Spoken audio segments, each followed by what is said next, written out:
Yeah, I think it's taking its toll, if I'm being honest. Obviously, we're in an unprecedented time within the world, and pandemics and sports people are probably not the hardest hit, but certainly we're under the most scrutiny and the most challenges when it comes to quarantining. So we're willing to do those things to get series underway and playing international cricket, but at the same time we're also aware that there's a social issue amongst that, and at the end of the day we hope that being able to do the quarantining and allowing us into states like Queensland brings a little bit of joy to the people of Australia in what's been a pretty tough few months and few years.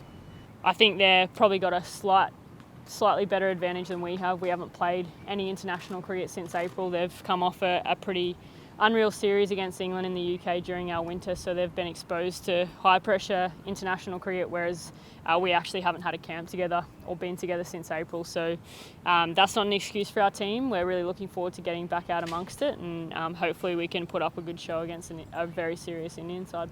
Yeah, I think like any sport, we want to be recognised. Just like the men's Australian team, we want to be criticised and patted on the back, I guess, like any other sports team. We don't want to fly under the radar too much in terms of being analysed sort of softly, so to speak. I think we're well within our rights now, a fully professional team, to be asked questions and followed closely by the public and the media. So I think that's been a big shift in the Australian culture, is everyone just wants us to do well, and people ask questions when you're not doing well, and people praise you when you're doing right. So it's an exciting time to be a part of Australian cricket, whether you're a male or a female, and I think we're only at the start of what's going to be a really exciting time.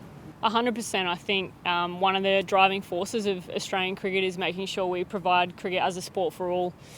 So if we're not advocating for women's cricket around the country and around the globe and supporting women's cricket globally, then we're not putting our money where our mouth is and showing what we stand for. So 100% we're behind Cricket Australia and their stance against making sure that we're growing the game globally on a women's front, and providing opportunities, whether you're a male or a female or whatever else it might be. So I think that's a really important situation, and it transcends sport.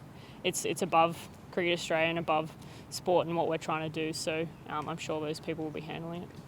Yeah, I think so. I think that's the way forward for women's cricket, to get more tests involved and more exposure for us to play test cricket.